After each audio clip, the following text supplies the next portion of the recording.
How would you like a 15% discount to my daily email, the stack of stuff, the show notes, discounts to the conference, all of that? All you need to do is text the word show to 33777. You'll get the annual subscription with a 15% discount to my daily email. You'll get the stack of stuff, the links to the show notes, discounts to the conference, and so much more. All you have to do is text the word show, SHOW, to 33777. Text show to 33777.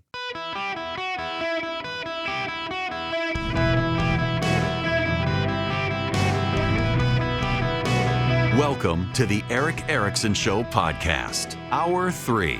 Ladies and gentlemen, boys and girls, welcome. It is Eric Erickson here across the United States. It just so happens to be an open line Friday. You can call in at 877-973-7425 if you want to be on. Phone lines are open. We'll shake it up a little bit, let you have a say in the show today. I also want you to know that the federal government shutdown is looming. Republicans and Democrats cut a deal to extend 2 weeks negotiations on Homeland Security, and Lindsey Graham has single-handedly sabotaged it because he wants to be able to sue Jack Smith. We'll see whether or not they're able to get out of that. We know now who the president wants to be the next Federal Reserve chairman, Kevin Warsh. Kevin Warsh was named this morning. Kevin Hassett is out of the running. The president said Hassett is fantastic, but he's doing such a good job at the White House, the president can't afford to spare him for the Federal Reserve. Warsh is a long time in the orbit of the Federal Reserve. He was a Federal Reserve critic. He was on the Federal Reserve. He almost got the job in 2017, and instead the president gave it to Jerome Powell. Now, silver has plunged as a result of the Kevin Warsh pick, and that is a sign that people think he's a pretty solid pick. The Wall Street Journal says he's the right choice for the Federal Reserve Board, which is kind of interesting that the Wall Street Journal is pretty much all on board. The Wall Street Journal is pretty much singing the guy's praises. Now, why are they singing his praises? Well, there's something you should know about Kevin Warsh, and it actually makes him a very surprise pick. Let me read you from the Wall Street Journal's editorial today as the pick was announced. This is the Wall Street Journal. Mr. Warsh is a former Fed governor whose 2006-2011 tenure overlapped with the 2008 financial panic and recession. He has also worked on Wall Street and in the White House under George W. Bush. Though he wasn't in charge of the Fed at the time, Mr. Warsh's experience in a crisis will be invaluable when the next one arrives, as it inevitably will. He has deep knowledge of the global financial market and knows most of the global players from Europe to the UK, Japan, and China. More importantly, Mr. Warsh has been arguably the leading voice in public life for reforming the Federal Reserve. He left the Board of Governors in 2011 after then-Chairman Ben Bernanke made vast bond buying a permanent part of Fed policy rather than an emergency resort. Mr. Warsh's critique, which he made public at the time in these pages, has proved prophetic. The Fed in its quantitative easing era has presided first over historically weak economic expansion and then in round two, during and after the pandemic, the worst inflation in 50 years. Mr. Warsh is known as an inflation hawk, which makes Mr. Trump's nomination especially notable. Mr. Trump wants lower interest rates, but the paradox of monetary policy is that someone with hawkish inflation credentials has more credibility with financial markets and can often find it easier to keep rates lower than easy money men. As readers of the Wall Street Journal editorial page know, Mr. Warsh has in recent years offered a searching critique of Fed policy since the financial panic. He has been especially pointed in saying that the central bank has taken on a broader role in economic policy than it should. He wrote in April 2025, quote, "In my view, forays far afield for all seasons and all reasons have led to systemic errors in macroeconomic policy. The Fed has acted more as a general purpose agency of government than a narrow central bank. The institutional drift, as he put it, has caused the Fed to lose the plot on its essential mandate, which is price stability. The Fed has also wandered into fiscal policy with its bond buying that's underwritten excessive federal spending and asset purchases that contributed to the misallocation of capital. And that's without its Biden-era political bows to consider climate change and financial regulation and the racial impact of monetary policy. Such political bows compromise the Fed's independence by its own hand, never mind President Trump's social media posts. Mr. Wash will steal the Fed away from all that. He will also aim to reduce the Fed's balance sheets that have ballooned into the trillions of dollars from merely some $800 billion when Mr. Wash joined the Fed. He said fiscal policy is the job of Treasury and Congress, while the Fed should stick to money. In its division of priorities, he looked back to the famous Treasury-Fed Accord of 1951 that angered Harry Truman but restored monetary stability after post-World War II inflation. None of this will be easy. He'll face opposition from many of the Fed staff and from central bank clerisy. That includes the recent Fed chairs he's criticized. The Senate should consider the latter a recommendation. Now, the Fed goes, or the Wall Street Journal goes on from there. I will stop there. What I will say is that what's interesting about Kevin Wash is that he is a man who believes the primary job of the Fed must be to keep inflation low. And if that comes into conflict with the dual mandate of maximizing employment, so be it. Inflation eats away an economy, and it must be stopped. And the way you stop that is raise interest rates. Something the president does not want the Federal Reserve to do. He wants the Federal Reserve to lower it. However, some economists would argue that the Fed's spending and balance sheets and quantitative easing, that if you undo those, you can lower interest rates without sparking inflation. And he seems to be in that camp. Now, I want to read you quotes from my friend David Bahnsen, who was on Squawk Box. David Bahnsen is the chief investment officer of the Bahnsen Group. And he says of Kevin Wash, he has the respect and credibility of the financial markets. There was no person who was going to get this job who wasn't going to be cutting rates in the short term. However, I believe longer term, he'll be a credible candidate. The problem here is Tom Tillis. If you will recall, Tom Tillis is very mad about Donald Trump deciding to investigate Jerome Powell criminally. And Tom Tillis has said he has no intention of supporting Kevin Wash as long as Donald Trump intends to prosecute Jerome Powell. There are 13 Republicans and 11 members on the banking committee that will do the nomination in the Senate for Kevin Wash. If Tom Tillis votes no, that's a 12-12, kills the nomination. The Senate, because it's 12-12 tie, could still advance it, but it makes it much tougher. Makes it much, much tougher to get Kevin Wash out onto the Senate floor. Now, here's the thing. I hesitate to say this, but my policy is to never keep a secret from you guys. Kevin Wash has, in the past number of years, become a very vocal critic of the Fed, and in the past year, a very vocal critic of the Fed not cutting rates. Behind the scenes, there are a lot of people who believe he has played Donald Trump.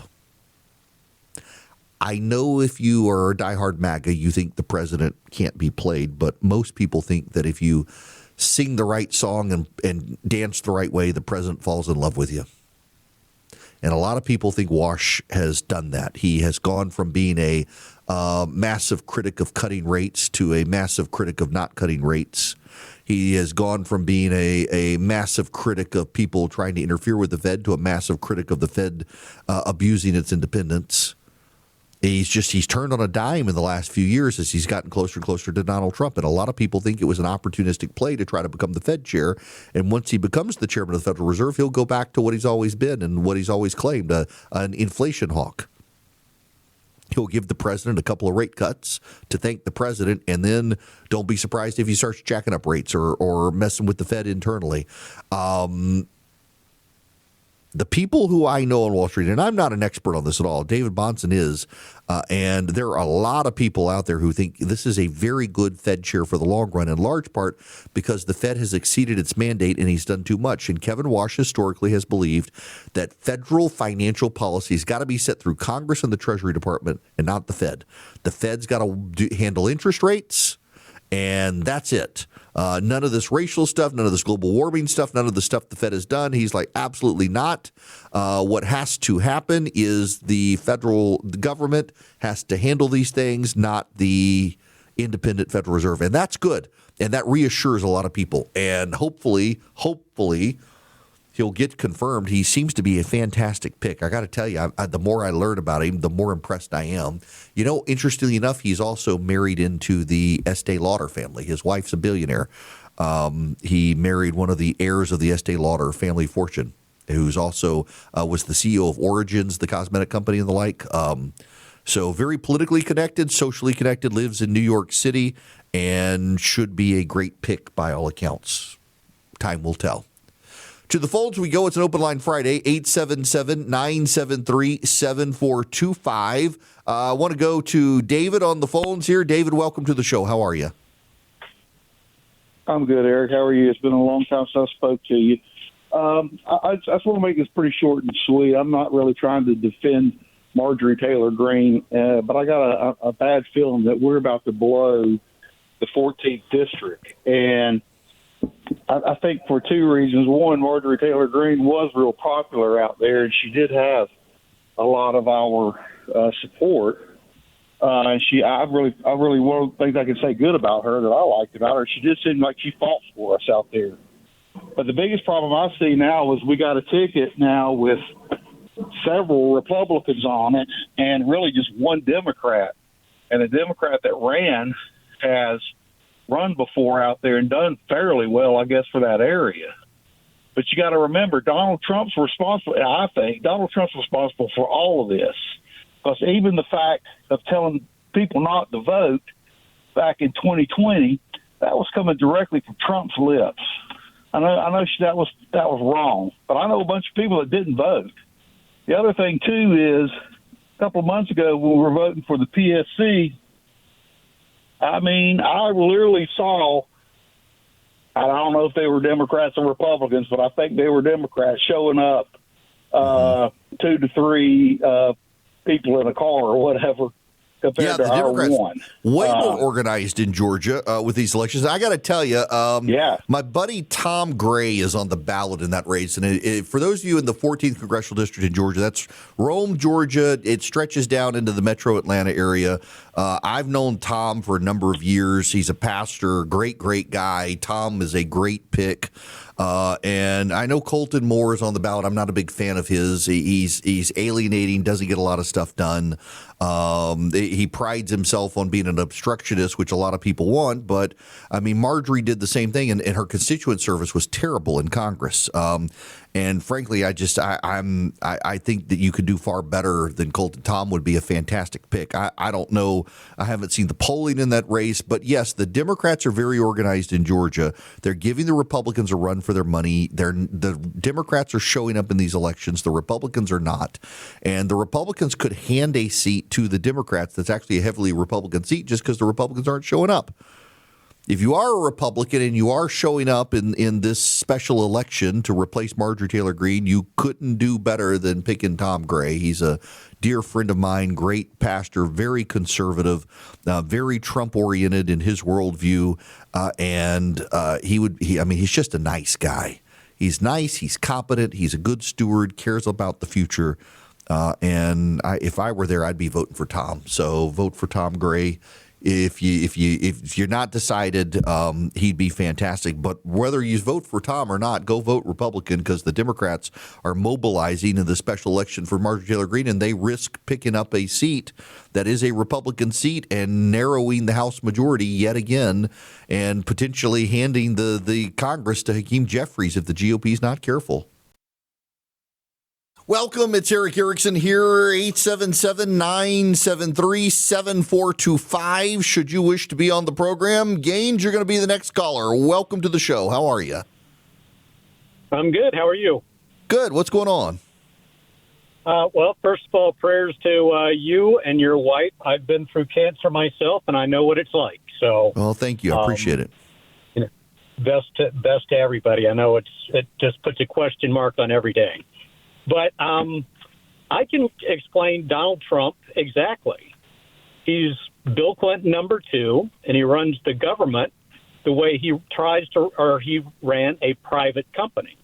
That explains all of his policies and all of his not following procedures. Yeah, that actually kind of makes some sense when you think about it. The interesting thing now, hang on a second. So there's going to be some people who react very viscerally to you saying, comparing him to Bill Clinton, except people, keep in mind, Bill Clinton's policies were actually very popular policies in the 1990s as president. The Republicans tried to beat him. The Democrats are doing to Donald Trump what Republicans tried to do to Bill Clinton in the 1990s. And Clinton's policies, the one thing Clinton did that Trump hasn't done is balance the budget with the GOP in Congress. There's a legitimate claim to be made that the president actually is a pretty centrist. And the Democrats, of course, hate the idea of comparing him to some sort of centrism. But there's an argument to be made that he actually kind of is pretty centrist in his governance. He's trying to pick these 80-20 issues, and he's been pretty successful at 80-20 issues. It's his personality that gets very polarizing for people, but he himself, a pretty centrist guy when it comes to his policies. And a lot of people don't have problems at the basic level with the government owning parts of companies and things like that. I do. I think long term it's catastrophic and it opens a bag of worms for the Democrats later. But the president, he's a pretty popular guy with his policies. You may not like him personally, but the policies he's picked, there are a lot of 80-20 populist issues out there that he is sided on.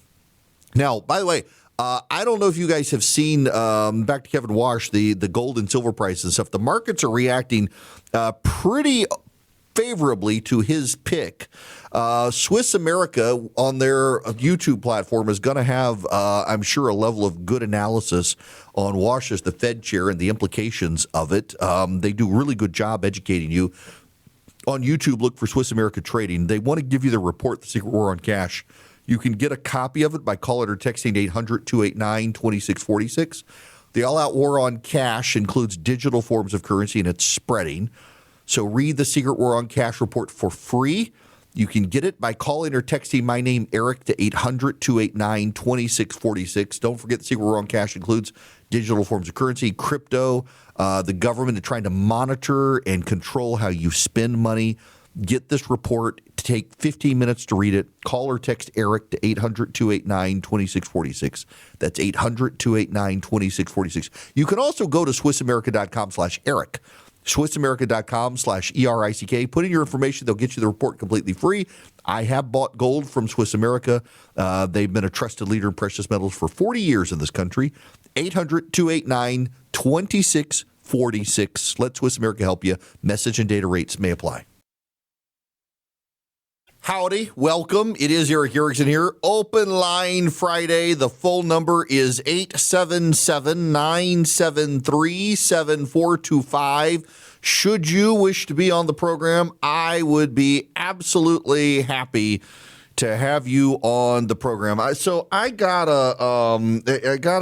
see, can I pull up the clip? I think I got the clip. I think I had Charlie get the clip. I've been bad about pulling up my video clips today because there have been so many other things going on, and I've been jockeying around with the show. But Josh Shapiro is the governor of Pennsylvania, and I don't have that particular clip, but a relevant portion here. The other day, on Holocaust Remembrance Day, J.D. Vance put up a post on Twitter about Holocaust Remembrance Day, and it contained 4 pictures of he and his wife at a memorial site for The Jewish survivors and the dead of the Holocaust had pictures of him with some of the Holocaust survivors, lots of Hebrew writing, but he didn't mention Jews per se. And he's been eaten alive by members of the press and some of the Jewish community for not mentioning Jews in reference to just humans in the Holocaust. And I'm willing to give him a pass because, number one, he didn't have to do it. And also, a number of the Democrats, interestingly enough, who are attacking J.D. Vance for not mentioning Jews in his Holocaust posts have themselves, over the last number of years, not mentioned Jews in their Holocaust posts. The backstory here that you need to know and is relevant is that J.D. Vance has tried to thread a needle with the growing anti-Semitism on the right, has at times not forcefully condemned it and has said he doesn't want to purge people from the movement. And he should take a more strident role. There's growing suspicions on some of the right, given his unwillingness to be very vocal on anti-Semitism, that perhaps he's okay with it. So while I understand the attacks on him, I also thought, he didn't have to put up a post on the Holocaust, and he didn't have to put those pictures that clearly shows Jews and Hebrew writing and the like. He didn't have to do that. Now, Josh Shapiro, the Jewish governor of Pennsylvania, who nearly lost his life in an attack when an anti-Semite burned down the governor's mansion while Shapiro and his family were at home asleep, he is criticizing J.D. Vance over J.D. Vance's Holocaust post. Shapiro, interestingly enough, has himself has made Holocaust posts in the past that didn't reference Jews, and people say, well, he's Jewish, he doesn't have to. This is his clip on Fox News, Josh Shapiro talking about J.D. Vance and the issue of anti-Semitism. There's a point that I need to make after you hear the clip. About J.D. Vance, you said the fact that J.D. Vance, the vice president, couldn't bring himself to acknowledging that 6 million Jews were killed by Hitler and by the Nazis speaks volumes. It's not a surprise to me, however, given the way in which he has openly supported the AfD party, given the way he's openly embraced neo-Nazis and neo-Nazi political parties, given the way in which he has offered comfort, really, to the anti-Semites on the right who are infecting the Republican Party. I mean, essentially, you're calling J.D. Vance a neo-Nazi or anti-Semite. Well, I'm not essentially calling him anything. I'm saying what I said, and I stand by that. Look, but how do those two quotes match up, the book excerpt and what you said to NBC? Because I believe anti-Semitism is a problem on the political left, Brett, and on the political right. And I think leaders need to speak and act with moral clarity and need to call it out. I just called it out on someone on the political left. I would like to see the Vice President of the United States do the same. He should not allow for a Nick Fuentes or a Tucker Carlson or others who are promoting anti-Semitic views to be platformed. And my view is that he is seeking some short-term political gain by not criticizing them. And in the long run, I believe that makes our country less safe.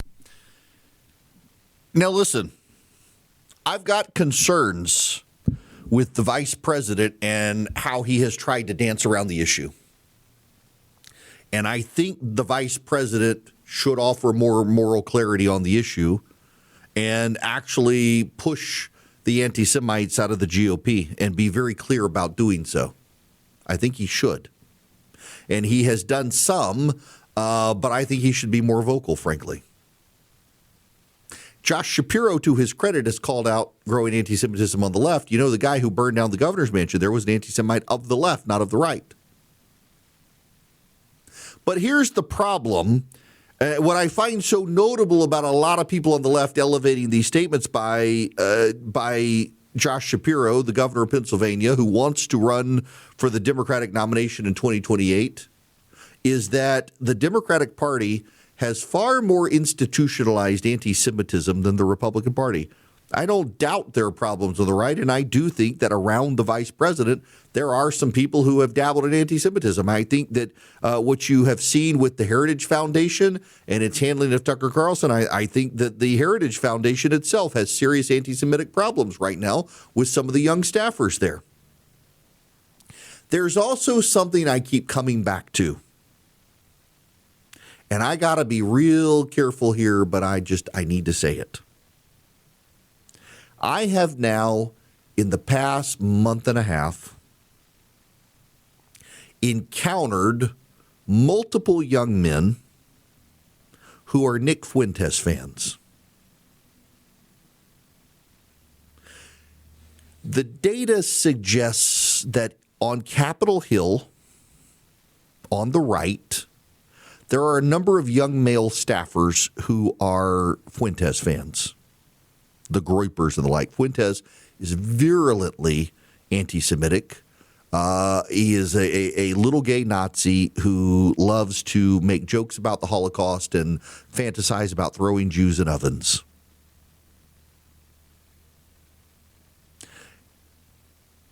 And in the past month and a half, I've encountered now a dozen, maybe 10 to 12 young men who are Nick Fuentes fans.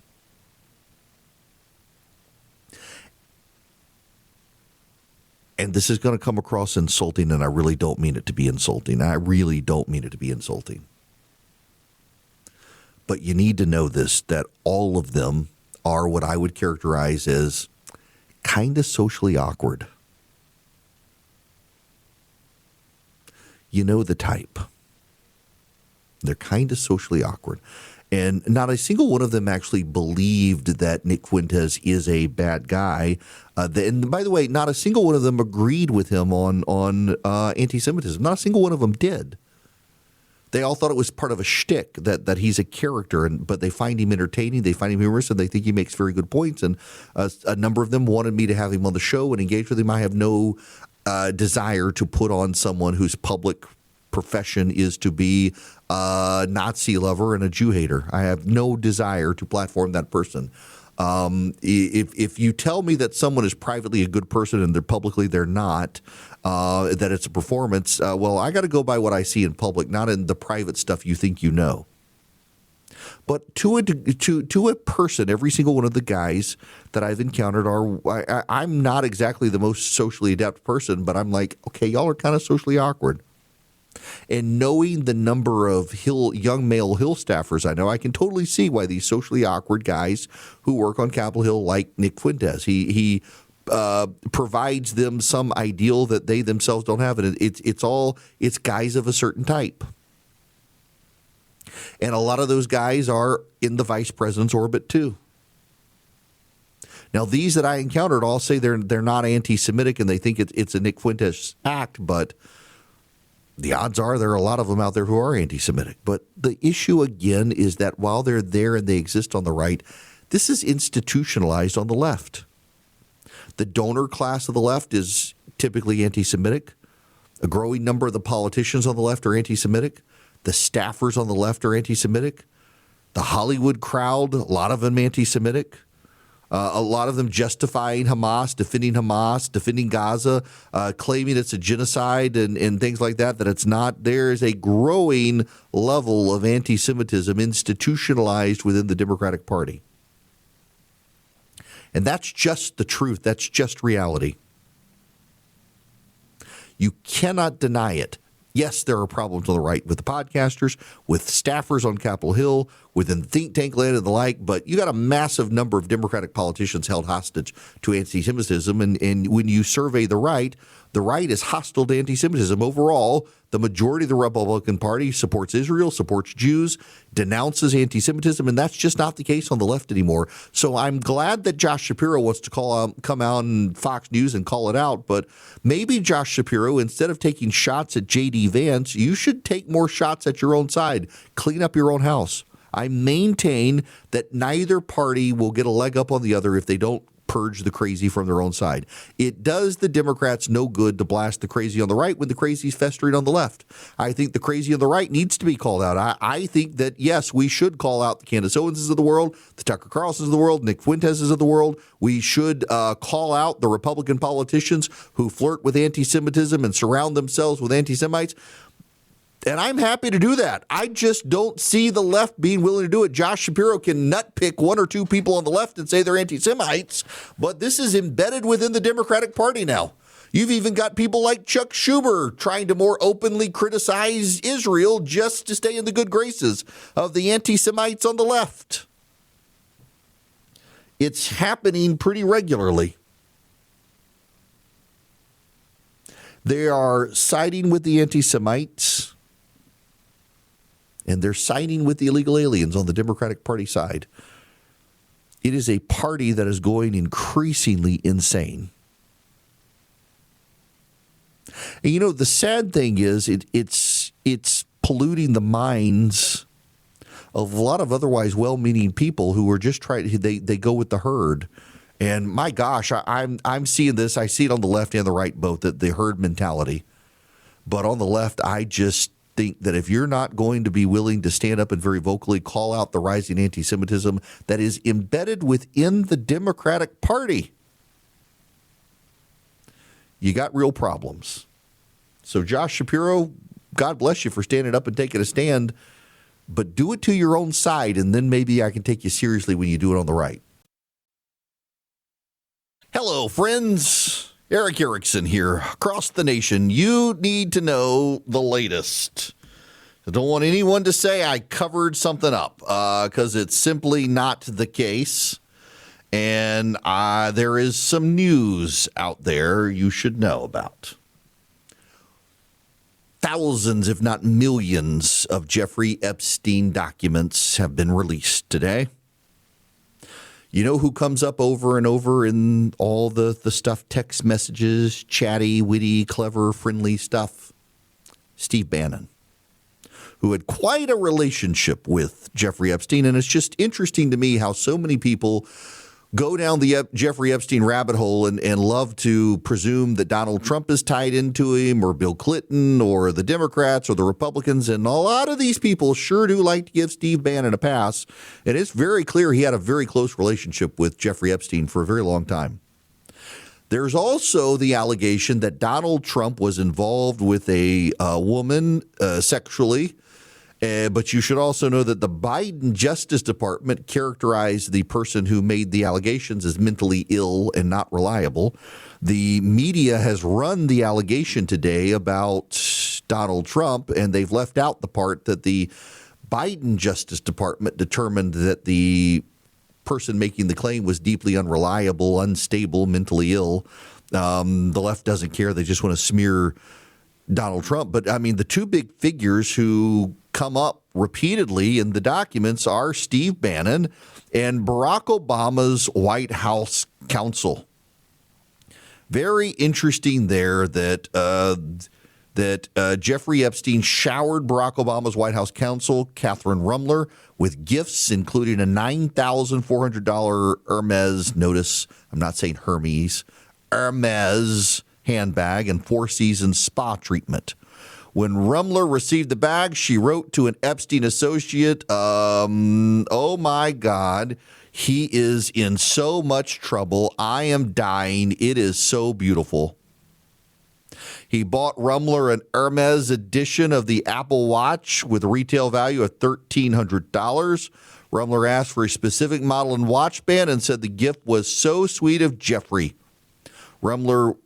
Epstein was also, I'm reading now from the executive editor of the Free Beacon, Colin Anderson, attuned to Rumler's schedule and professional achievements, booked a full half-day spa appointment at the Four Seasons Hotel in Georgetown for Rumler in August of 2016. She won her case and needs some pampering.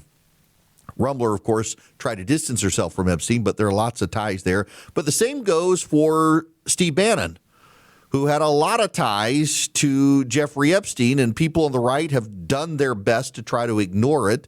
This is from Kyle Cheney at Politico. Enormous number of Steve Bannon texts in the new batch of Epstein files. They had an obvious familiarity, comfort, joking with each other, mocking Donald Trump while discussing financial arrangements, the Mueller probe, We Build the Wall, geopolitics, Qatar, the UAE, Russia, China, actual contacts with foreign leaders, and making constant arrangements to meet, talk, and film an Epstein documentary.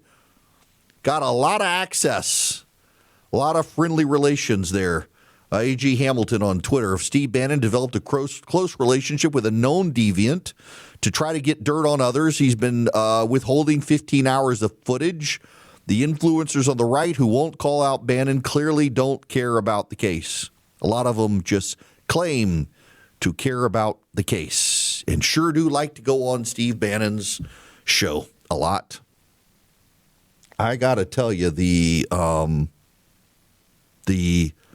entanglement with Jeffrey Epstein and so many people is very interesting. But the guy who isn't really getting entangled as much as the left pretends is Donald Trump. There doesn't appear to be a there, and people keep making excuses to try to drag Trump back into it, but that's not really true. By the way, Jeffrey Epstein claimed that Bill Clinton caught an STD from Russian girls.